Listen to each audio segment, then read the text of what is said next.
Tu es complexé par ton corps et tu trouves que cela t'entrave, t'empêche et te limite dans ta sexualité. Cette vidéo est pour toi.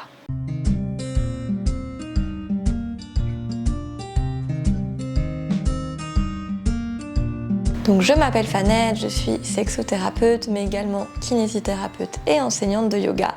Donc parler du corps et parler de l'intimité, c'est ma passion.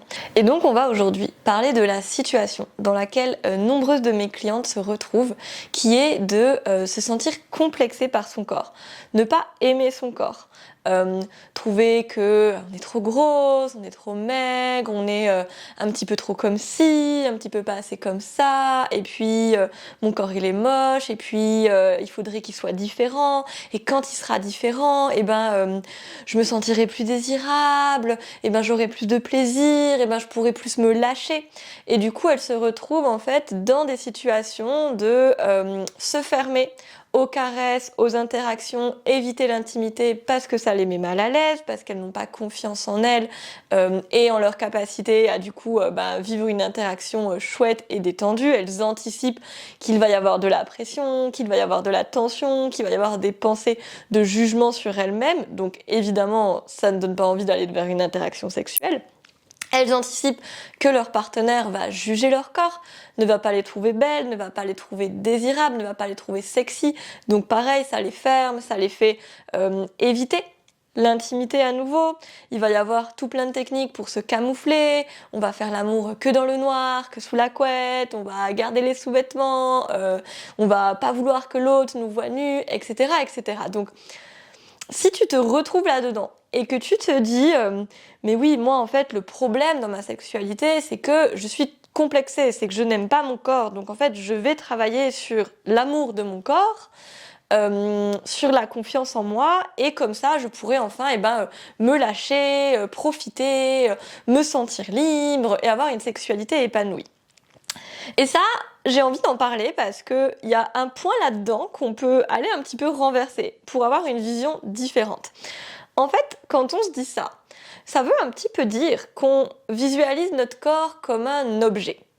Comme un objet qui en fait a vocation à, de par sa nature d'objet, plutôt du coup inanimé et sans volonté propre, cet objet a vocation à susciter des réactions chez les autres, en l'occurrence chez notre partenaire. Donc cet objet se doit de répondre à certaines normes esthétiques, à certains standards. Cet objet doit créer du désir et de l'attirance chez nos partenaires. Et en fait, ça, c'est vraiment un sujet parce que je vais vraiment parler là du coup du comment on a conscientisé, enfin comment on a intégré et objectisé notre propre corps en tant que personne à éducation genre et femme. En fait, la société patriarcale dans son intégralité objectise le corps des femmes. En fait, la société utilise le corps des femmes qui est lieu de projection, de fantasme, qui est lieu d'énormément de contrôle. Le corps des femmes qui en fait devient dans cette société une forme d'espace public. Une forme d'espace public où chacun, chacune est autorisé à y porter un jugement. Ne sois pas trop comme ci, ne t'habille pas comme ça. Là, il y a des bourrelets, ça dépasse, c'est pas beau. Tu devrais pas mettre cette couleur, ça te va pas vraiment, ou n'allaite pas dans l'espace public, ne te coiffe pas comme ça, c'est vulgaire, etc., etc. Tout cela contribue à intégrer que son corps, c'est un peu, il nous appartient pas vraiment. En fait, c'est une feuille blanche sur lequel l'autre écrit sa propre histoire. Et en plus, on nous serine avec des mythes du style les hommes sont visuels et les femmes sont émotionnelles. Donc les hommes ont besoin de stimulation visuelle excitante, entendons qui correspondent aux standards de la société sur le corps des femmes, dans le cadre de relations hétérosexuelles du coup.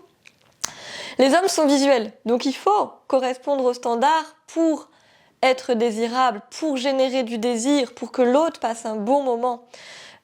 Et tout ça, ça va créer des mécanismes de, je sais pas, l'autre va venir nous proposer une interaction ou alors on va sentir en soi un désir émerger et ça va être quoi ? Mais est-ce que je suis bien épilée ? Est-ce que j'ai mis une jolie lingerie ? ah non mais j'ai pris du poids ces derniers temps, donc ah non non non, je préfère, on va reporter, je me sens pas à l'aise, etc. etc. Mais c'est tellement triste. Donc moi, ce que j'ai envie de te dire, si tu te retrouves dans cette situation où tu t'intéresses plus à ce à quoi tu vas ressembler, quelle image tu vas donner, et comment c'est cette image et ce paraître qui va être un point déterminant de la qualité de ton interaction sexuelle, et comment est-ce que tu pourrais plutôt changer de paradigme et considérer ton corps comme un sujet actif de ta sexualité, comme en fait un participant enthousiaste et pleinement consentant à cette interaction avec l'autre. Et en fait, ce corps sujet, qui finalement est une interface qui te permet beaucoup de choses. Cette interface sensorielle qui te permet le plaisir, qui te permet le lien, la connexion, qui te permet vraiment de la joie en fait, par le corps, par l'essence, par le mouvement. Donc comment est-ce que ce corps sujet et participant, il n'est pas là pour exciter l'autre, il est là pour prendre son pied. Si tu vas dans une interaction sexuelle, quelle est ton intention ? Faire passer un bon moment à une autre personne en prenant sur toi et en te satisfaisant de quelque chose qui n'est pas incroyable? Ou est-ce que ton intention, mais c'est de te faire kiffer, de prendre ton pied, de t'amuser, de jouer, de découvrir, d'explorer, de renforcer ce lien avec ton ou ta partenaire, de faire circuler l'amour, de te vivre de la connexion, de vous relier à toi-même, à l'autre, à plus grand? Quelle est ton intention en fait?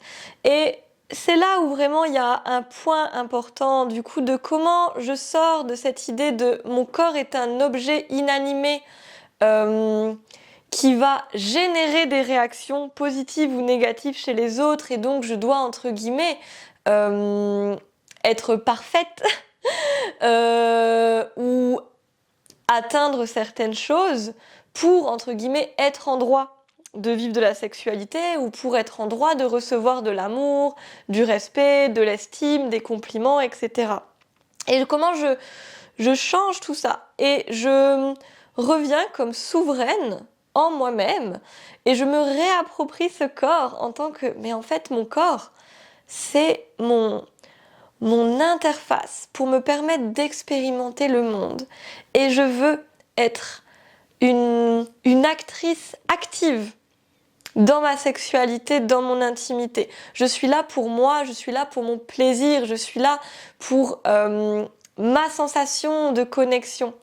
Et je parle de ça parce qu'il y a quelques jours, j'ai eu une séance du coup de sexothérapie avec une cliente sur ce sujet qui me disait « Ah bah voilà, j'ai pris du poids en ce moment, du coup je sens que je me ferme et du coup j'aimerais bien travailler sur l'amour de mon corps, m'accepter, etc. pour pouvoir avoir à nouveau une sexualité épanouie avec mon partenaire. » Qu'est-ce qu'on a fait ? On n'a pas du tout travaillé sur le fait d'accepter son corps, d'accepter ses formes, de remettre en question les dogmes là-dessus. Non, pas du tout. En fait, moi, je lui ai fait se remémorer un moment de câlin, de présence, de tendresse avec son partenaire, et on a du coup comme ça, on a rappelé à son corps toutes les sensations agréables. Je l'ai fait se concentrer là-dessus pour qu'elle sente comment c'était bon. Et en fait, qu'est-ce qu'elle m'a dit ? Elle m'a dit mais oui, en fait, quand je suis pleinement dans mon corps, dans mes sensations, et que je me focus sur comment c'est bon, sur comment je kiffe, sur comment il y a de la connexion, sur comment ça m'ouvre le cœur,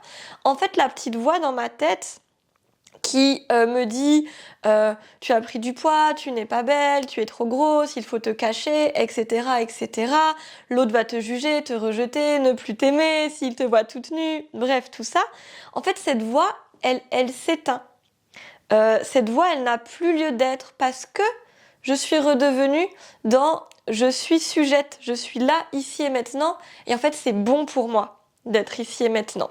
Donc voilà, petite réflexion sur ce sujet de comment je passe de corps-objet à corps-sujet et comment j'implémente cette nouvelle vision et cette nouvelle posture intérieur, dans mon intimité, dans ma sexualité. Donc voilà, j'espère que cette vidéo t'a plu, t'a parlé, t'a aidé. N'hésite pas à me partager ton ressenti, tes prises de conscience, ton histoire dans les commentaires, à liker, à partager les vidéos si elles t'a plu. Et si tu as envie de continuer ton chemin vers la réappropriation de ton corps, vers une relation d'amour, de soins, de collaboration avec ton corps, direction ton plein plaisir, ton plein potentiel, une sexualité épanouie, des relations magiques, connectées, conscientes, abonne-toi. J'ai plein de propositions différentes pour t'aider sur ce chemin. Je mets tout dans la description et je te dis à très vite.